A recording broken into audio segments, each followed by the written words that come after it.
날마다 하나님의 말씀을 가까이 하는 모든 성도분들에게 하나님의 은혜가 함께하기를 주님의 이름으로 축원합니다. 오늘 우리에게 주시는 하나님의 말씀은 로마서 7장 12절에서 20절까지의 말씀입니다. 이로 보건대 율법은 거룩하고 계명도 거룩하고 의로우며 선하도다. 그런즉 선한 것이 내게 사망이 되었느냐? 그럴 수 없느니라.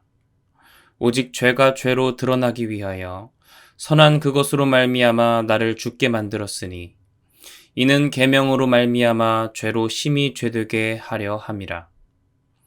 우리가 율법은 신령한 줄 알거니와 나는 육신에 속하여 죄 아래에 팔렸도다. 내가 행하는 것을 내가 알지 못하노니 곧 내가 원하는 것은 행하지 아니하고 도리어 미워하는 것을 행함이라. 만일 내가 원하지 아니하는 그것을 행하면 내가 이로써 율법이 선한 것을 시인하노니 이제는 그것을 행하는 자가 내가 아니요 내 속에 거하는 죄니라.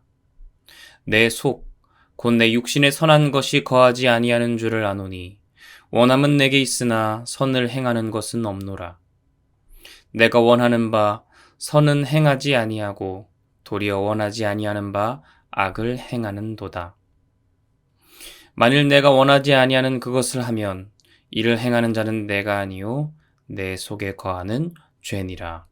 아멘. 지난 시간 우리는 율법 자체는 선하지만 죄의 권세가 율법을 이용해 우리에게 죄가 사망이 되게 하였음을 나눴습니다. 이어서 바울은 율법의 선함과 우리 사람의 악함에 대해서 설명하는데요. 12절에서 13절 말씀입니다.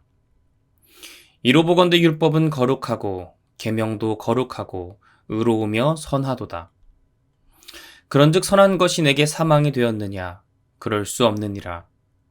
오직 죄가 죄로 드러나기 위하여 선한 그것으로 말미암아 나를 죽게 만들었으니 이는 계명으로 말미암아 죄로 심히 죄되게 하려 함이라. 이제 바울은 명확하게 율법에 대해서 우리에게 설명합니다.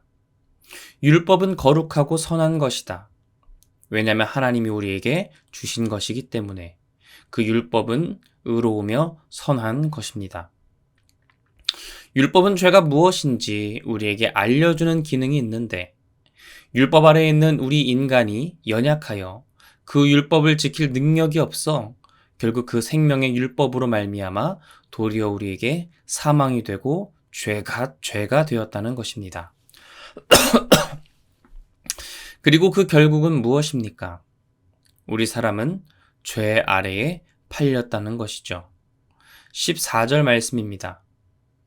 우리가 율법은 신령한 줄 알거니와 나는 육신에 속하여 죄 아래에 팔렸도다. 바울의 기독교적인 관점으로 보았을 때 율법은 신령한 것입니다. 그 율법은 생명에 이르게 하며 거룩하고 의로우며 선하고 신령한 것이죠. 그러나 율법 아래에 있는 인간은 육신의 약함으로 인하여 죄 아래에 팔렸습니다. 지난 시간 동안 함께 나누었듯이 사람은 결국 죄 아래에서 죄의 종노릇하는 자들이 되었다는 겁니다. 이것이 바로 그리스도인이 되기 전 모든 사람들의 안타까운 현실입니다. 그리고 나서 이어지는 말씀은 왜 사람이 예수님을 알기 전에는 죄에 팔린 사람인지를 이야기하고 있습니다. 15절에서 17절까지의 말씀입니다. 내가 행하는 것을 내가 알지 못하노니 곧 내가 원하는 것은 행하지 아니하고 도리어 미워하는 것을 행함이라. 만일 내가 원하지 아니하는 그것을 행하면 내가 이로써 율법이 선한 것을 시인하노니 이제는 그것을 행하는 자가 내가 아니요 내 속에 거하는 죄니라. 예수님과 함께 죽기 전에 모든 사람은 아담의 그늘 아래에 있는 인간입니다. 그래서 자꾸만 우리가 원하지 않는 것을 행하게 되었습니다. 그런데 그 죄를 범하는 것은 내가 아니라 우리 속에 거하는 죄라는 것입니다. 이 말씀은 우리가 죄를 범하였을 때 그것이 내가 원하는 것이 아니라 우리 안에 죄라고 말하지만 그렇다고 해서 죄를 범하는 우리가 전혀 무죄라는 말씀은 아닙니다. 그게 아니라 아담적인 인간은 두 권세, 즉 하나님과 죄의 권세 사이에 속해 있는 그 사이에 있는 사람이라는 것이죠. 이어서 바울은 앞의 말씀을 반복해서 요약합니다. 18절에서 20절 말씀입니다. 내 속, 곧 내 육신에 선한 것이 거하지 아니하는 줄을 아노니 원함은 내게 있으나 선을 행하는 것은 없노라. 내가 원하는 바 선은 행하지 아니하고 도리어 원하지 아니하는 바 악을 행하는도다. 만일 내가 원하지 아니하는 그것을 하면 이를 행하는 자는 내가 아니요 내 속에 거하는 죄니라. 아멘. 앞의 말씀과 같은 내용을 바울은 이어서 반복하고 있는데요. 그것은 자신이 기록한 이 편지가 개인이 아니라 당시 로마의 신앙 공동체에 낭독될 것을 염두에 둔 일종의 배려로 신학자들은 보고 있습니다. 그리고 실제로 우리 화평의 신앙 공동체도 바울의 이 편지, 대략 2000년 전의 편지를 읽으며 바울이 전하고자 하였던 그 복음의 진정한 내용을 배울 수 있는 것이죠. 그렇게 바울이 반복하는 내용은 무엇입니까? 지금 이 내용인 그리스도인이 자신의 과거를 회상하는 부분입니다. 과거에 예수님을 알기 전 나 자신은 선한 것이 거하지 않음을 알고 있습니다. 또한 선을 원하지만 그것을 행하지는 않죠. 인간은 죄 아래에 팔렸기 때문에 자신이 원하는 선은 행하지 않고 오히려 원하지 않는 악을 행하고 맙니다.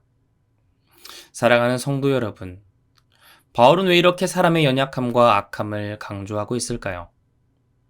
그래도 우리 인간의 체면이 있는데 좀 좋은 점이라도 보여주지 왜 이렇게 자꾸 부끄러운 면을 들추어내는가? 지금 바울의 말씀을 따르면요, 하나님이 인간을 위해 선한 율법을 주셨는데 우리 사람의 악함으로 말미암아 그 율법으로 도리어 죽게 되었다는 겁니다. 이 얼마나 부끄럽고 어려운 안타까운 현실입니까? 실제로 하나님이 모세에게 두 돌판에 십계명을 적어서 모세를 시내산으로 불러서 그 두 돌판을 주시고 모세를 내려보내셨습니다. 그런데 시내산에서 모세가 내려가자 율법을 아직 받지도 않았는데 이스라엘 백성들은 무엇을 하고 있었느냐? 그 모세가 율법 돌판을 들고 내려오는데 금송아지를 만들어 우상을 섬기고 있었습니다. 하나님이 사랑의 마음으로 선한 율법을 주는 그 과정에서 시작도 전에 그들은 우상을 만들어 먼저 그 율법을 범하고 죄를 짓고 있는 현실이었다라는 것이죠. 이것이 바로 우리 사람의 악함과 율법의 선함이 극명하게 대비되는 순간입니다. 율법이 처음 전해지는 그 순간부터 사실 우리 사람의 악함으로 인해, 우리의 연약함으로 인해 그 선한 율법이 우리를 구원하지 못함을 시작부터 알려주고 있었던 것이죠. 이렇게 사람은 참 부끄러움이 많을 만큼 연약한 존재입니다. 그런데 바울은 왜 그렇게 우리의 연약함을 드러내는가? 그것은 아픈 환자가 치료받기 위해서 가장 시급한 점은 바로 자신의 질병을 직시하는 겁니다. 자신의 몸이 아픈데 자꾸 안 아프다고 하면 그 환자는 아무리 의사가 고쳐주고 싶어도 고쳐줄 수가 없습니다. 자신의 병은 알지 못하고 그냥 살아가는 것이죠. 그래서 바울은 하나님이 우리에게 주시는 영의 신실한 것을 말하기 이전에 과거 우리의 부끄러운 모습, 연약한 모습을 회상하고 있는 것입니다. 우리가 예수님을 알기 전에는 선한 것을 알고서도 행하지 못했습니다. 율법 안에서 죄의 권세에 매여 사망 가운데 놓여져 있었습니다. 그러나 우리를 자유케 하시는 하나님의 선한 능력이 우리를 이제 채우실 것입니다. 바울은 그렇게 전하고 있는 것이죠. 우리가 영화를 가끔 보다 보면요, 그 주인공에게 위기의 순간이 찾아옵니다. 주인공이 죽을 것만 같고 어려운 그 위기의 순간이 생기곤 하는데, 그런데 영화에선 그 위기가 크면 클수록, 주인공이 연약하면 연약했을수록 그 어려움을 극복해낼 때 영화는 더욱더 재미있어집니다.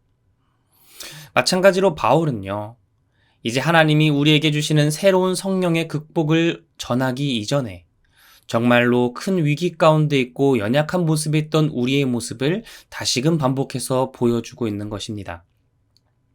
사랑하는 성도 여러분, 바울의 로마서를 통해서 이 시간 예수님을 알기 전 우리의 모습을 다시 한번 회상해 보기 원합니다. 우리가 만약 예수님을 알지 못했다면 우리는 세상에 속하여 어떤 흉악한 범죄를 저지르고 있을지도 모릅니다. 하나님의 평안과 자유 없이 갈 것을 모르고 정처 없이 헤매이는 목자 잃은 양과 같은 모습이었을 겁니다. 그러나 우리가 예수님을 믿을 때 우리를 하나님의 자녀 삼아 주시고 하늘에 한없는 평안과 기쁨을 주시는 하나님께 감사하는 이 새벽이 되기 원합니다. 모든 것이 주님의 은혜입니다. 나를 살리시고 붙드시는 그 하나님.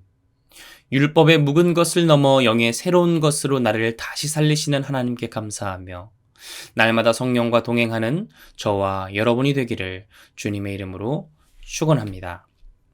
제가 기도하겠습니다.